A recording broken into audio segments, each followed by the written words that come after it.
Assalamualaikum, mohon pencerahannya, maaf jika keluar dari tema. Saya bingung, jodoh itu sudah diatur apa belum? Oke, ini pertanyaan takdir ya. Pasti jomblo nih. Karena ada dua pendapat. Sepengetahuan awal saya sudah diatur karena ulama juga menyatakan akan lepas jika bukan jodoh. Itulah hikmah nggak pacaran juga. Oke. Yang kedua, tapi ada yang menyatakan jodoh itu belum diatur. Jadi benar-benar dari kita, tergantung kita. Seolah-olah itu semua terserah tanpa campur tangan daripada Allah. Nah, kalau dari pendapat itu kan jadi agak serem juga ya Ustadz. Jadi khawatir, stres karena mikir belum ditentuin kalau semisal belum dapat jodoh atau gagal kita bisa mikir apa. Karena kita nggak nyari-nyari, padahal kan ada kisah seperti Nabi Musa yang buta. Oh, yang Allah datangkan hanya melalui doa atau apa kita belum maksimal. Intinya begitu ya. Oke, jadi intinya adalah takdir dan pilihan ya. Ini materinya masih agak lama, tapi saya jawab sekarang. Nih, saya kasih tahu ibu-ibu sekalian. Dalam Islam ada dua. Satu ikhtiar, dua tawakal. Ada dua, satu namanya apa? Ikhtiar. Dua namanya apa? Jangan dicampur-campur. Kalau dicampur-campur nanti bingung antara takdir dan pilihan. Saya mau jelasin. Contoh, lihat ya. Rasulullah Shallallahu Alaihi Wasallam ketika perang Badar doanya panjang banget. Padahal yang doa siapa? Rasulullah. Doanya panjang banget sampai Abu Bakar bilang, ya Rasulullah, setengah doamu sudah cukup ya Rasulullah. Sudah cukup, Allah pasti menangin kita ya Rasulullah.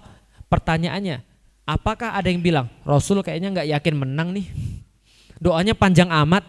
Enggak, karena ini bahasanya tawakal. Paham sampai di sini? Oke, lihat. Suatu waktu Rasulullah ketika perang, lantas beliau pakai baju zirah 2 lapis. Ini ikhtiar atau tawakal? Ikhtiar. Ada nggak sahabat yang bilang, Rasul takut mati? Emang Rasul nggak yakin bahwa Allah akan lindungi Rasul? Enggak, karena itu namanya ikhtiar. Oke, saya mau kasih contoh lagi. Lihat ya, ada orang pergi jihad. Setelah ditanya, Mas, baju zirahnya mana? Dia bilang, Allah yang lindungi saya. Paham? Ditanya lagi, Mas, pedangnya mana? Bukan saya Mas yang membunuh, tapi Allah yang akan membunuh musuh-musuh saya. Oke? Lalu ditanya lagi, Mas, persiapannya apa? Kok badannya kayak lemes banget? Allah yang akan kuatin saya. Paham sampai di sini? Lalu kemudian, oke Mas, kalau gitu tunggu di belakang sebentar, kita lagi mau rapetin barisan dan kita lagi mau bikin taktik. Tiba-tiba dia ngibrit kabur ke pasukan musuh. Lalu dia kemudian mati di dalam pasukan musuh itu. Pertanyaan saya, syahid atau tidak? Syahid atau tidak? Kenapa nggak syahid? Kenapa nggak syahid? Perhatikan baik-baik, syahid adalah hasil jihad, betul? Sedangkan maksudnya jihad itu apa? Maksudnya jihad adalah memaksimalkan ikhtiar. Faham sampai di sini? Jadi tidak dikatakan orang itu tawakal kalau tidak memaksimalkan ikhtiar. Catat itu baik-baik. Tawakal sama dengan ikhtiar maksimal. Paham sampai di sini ya? Jadi kalau ada orang mengatakan saya yakin Allah pasti bantu saya, makanya dia berbuatnya maksimal. Saya yakin saya pasti dimenangkan, makanya dia berbuat yang paling bagus. Paham sampai di sini? Karena dia sudah yakin. Bisa dipahami ya sampai di sini ya. Nah, jodoh itu seperti apa? Jodoh sudah Allah tentukan. Sebagaimana ajal, sebagaimana rizki, karena jodoh itu bagian daripada rizki, maka sudah Allah tentukan. Karena sudah Allah tentukan, Anda harus lebih semangat. Semangat apa? Anda tahu dari Ustadz Felix bilang namanya jodoh itu akan datang kalau kita sudah siap.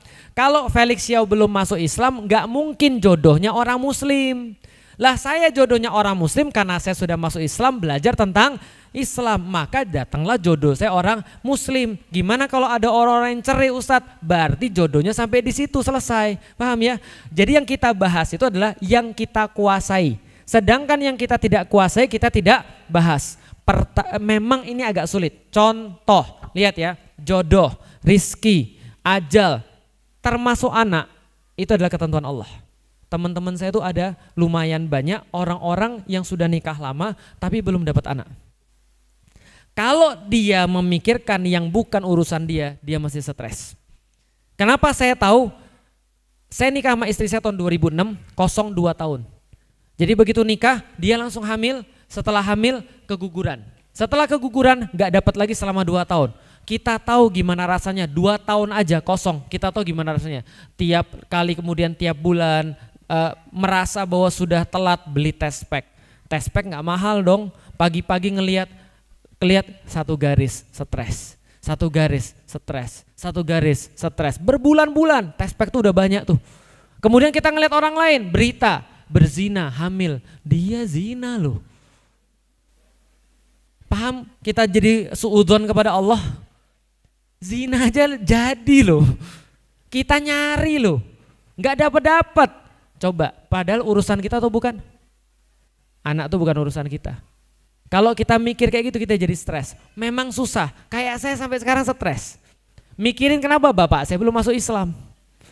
Stres gak kira-kira? Sedangkan saya lihat tiap hari dia tambah tua, tiap hari dia tambah lemah, tiap hari dia semakin dekat dengan ajal. Kalau enggak saya duluan. Paham Bapak Ibu sekalian? Stres gak mikirin ketika nanti suatu hari dia meninggal dalam keadaan gak bersyahadat? Stres. Tapi saya coba untuk mikir, itu bukan urusan saya. Itu urusannya Allah. Urusan saya cuma berusaha yang terbaik. Tiap waktu datang ke dia, ajak ngobrol ke dia, ngasih sebuah bakti kepada orang tua. Itu kan urusan kita kan ya. Nah sama kayak tadi anak tadi, tugasnya cuma sudah pokoknya nyari yang terbaik. Jodoh juga sama. Kalau memang sudah ditentukan Allah, nggak bakal bisa meleset. Paham ya? Kalau belum, berarti yakin Allah sudah tentukan. Berusahalah yang terbaik.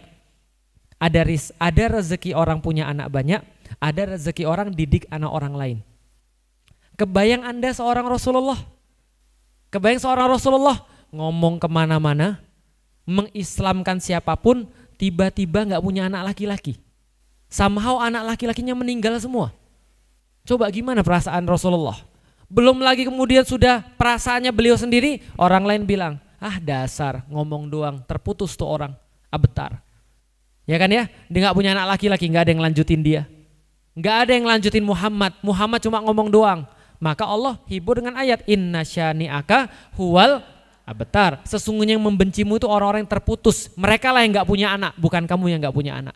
Kadang kan ada rezeki orang-orang kayak Rasulullah didik anak orang-orang lain.